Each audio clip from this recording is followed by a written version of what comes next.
KKR ने मुस्तफिजुर रहमान को release तो कर दिया, लेकिन क्या केकेआर मुस्तफिजुर रहमान को पैसा भी नहीं देगी?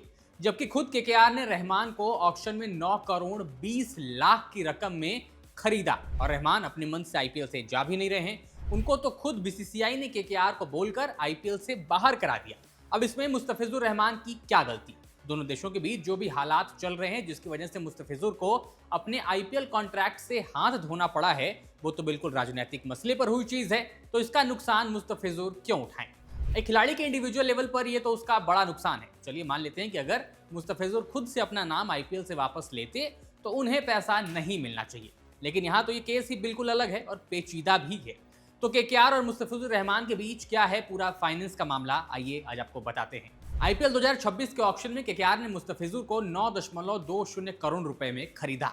मुस्तफिजुर बांग्लादेश के स्टार गेंदबाज हैं। टी20 क्रिकेट में कटर गेंदों और वेरिएशंस के लिए जाने जाते हैं, लेकिन भारत और बांग्लादेश के बीच राजनीतिक तनाव की वजह से मुस्तफिजुर को केकेआर ने रिलीज कर दिया।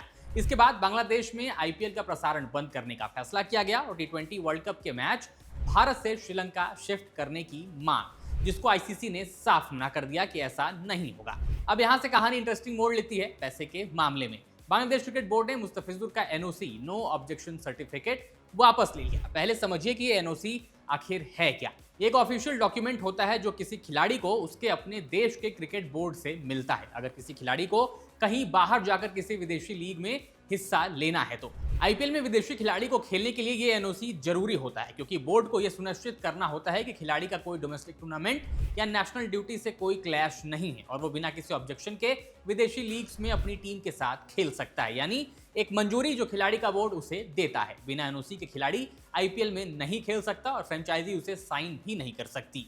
अब जैसे मुस्तफिजुर के मामले में पहले केकेआर ने उन्हें टीम से बाहर किया, फिर उसके बाद बीसीबी यानी बांग्लादेश क्रिकेट बोर्ड ने एनओसी भी वापस ले लिया। मतलब अब मुस्तफिजुर रहमान के पास भारत आकर आईपीएल खेलने की मंजूरी उनका बोर्ड उनको नहीं देता और अब मुस्तफिजुर रहमान पीएसएल यानी पाकिस्तान सुपर लीग में खेलते दिखाई देंगे।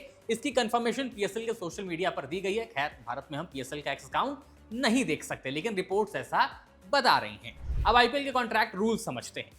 आईपीएल में प्लेयर्स को ऑक्शन में खरीदा जाता है और उनका कॉन्ट्रैक्ट आमतौर पर 1 से 3 साल का होता है। अगर प्लेयर पूरे सीजन के लिए उपलब्ध रहता है तो उसे पूरी सैलरी मिलती है, चाहे वो खेलता हो या बेंच पर बैठा हो। लेकिन अगर प्लेयर इंजर्ड हो जाता है आईपीएल सीजन से पहले या उपलब्ध नहीं होता आईपीएल सीजन के दौरान, तो नियम बदल जाते हैं। एग्जाम्पल के लिए अगर कोई प्लेयर सीजन शुरू होने से पहले इंजरी की वजह से बाहर होता है तो फ्रेंचाइजी को उसे पूरा पैसा देने की जरूरत नहीं होती और रिप्लेसमेंट प्लेयर ले सकती है। अगर कोई विदेशी प्लेयर टीम कैंप यानी सीजन शुरू होने से पहले जो सभी फ्रेंचाइजी का कैंप लगता है उसको ज्वाइन करने के बाद या बीच टूर्नामेंट में इंजर्ड होता है तो फ्रेंचाइजी को कई केसेस में उस खिलाड़ी को उसकी पूरी सैलरी देनी होती है और फ्रेंचाइजी मेडिकल एक्सपेंस भी उठाती है। और अगर इंजरी सीजन के दौरान होती है तो प्लेयर को प्रोराटा यानी जितने मैचेस में प्लेयर उपलब्ध रहा है उतना पैसा उसको मिलता है।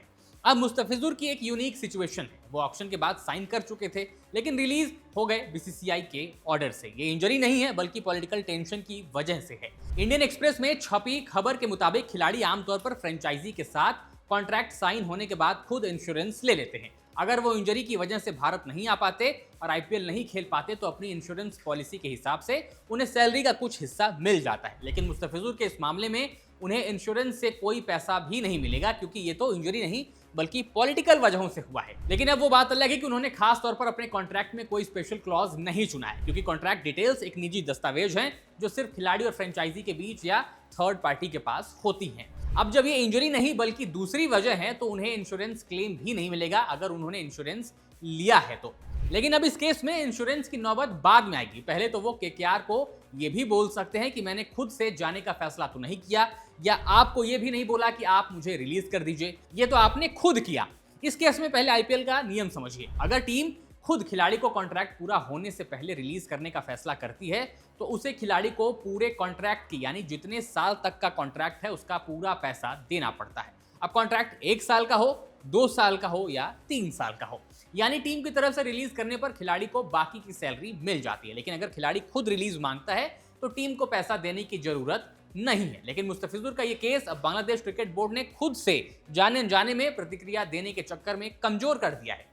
बीसीबी ने एनओसी वापस ले लिया। मतलब साफ है कि बांग्लादेश क्रिकेट बोर्ड मुस्तफिजुर रहमान को मंजूरी नहीं दे रहा है कि आप जाकर आईपीएल में खेलिए। तो फिर केकेआर को पैसा देने की कोई ऑब्लिगेशन नहीं है। एनओसी होता तो रहमान का केस बन सकता था, जितनी खबरें और रिपोर्ट्स हैं उस हिसाब से। लेकिन अब किस बात की सैलरी, जब आप आएंगे ही नहीं, आपको आपके बोर्ड की तरफ से मंजूरी ही नहीं है। हाँ, अब यहाँ एक तर्क टाइमिंग को लेकर भी किया जा सकता है कि पहले किसने रिलीज किया और फिर वापस एनओसी कब ली गई। लेकिन फिलहाल जो खबरें और रिपोर्ट्स दर्शा रही हैं कि मुस्तफिजुर को केकेआर की तरफ से 9 करोड़ 20 लाख रुपए मिलेंगे, इसकी उम्मीद कम है। अब आप लोग नीचे कमेंट्स में बताइए कि मुस्तफिजुर रहमान को उनकी सैलरी मिलनी चाहिए इस यूनिक केस में या नहीं। वीडियो पसंद आए तो लाइक करिए, शेयर करिए और खबर गांव को सब्सक्राइब जरूर करिएगा।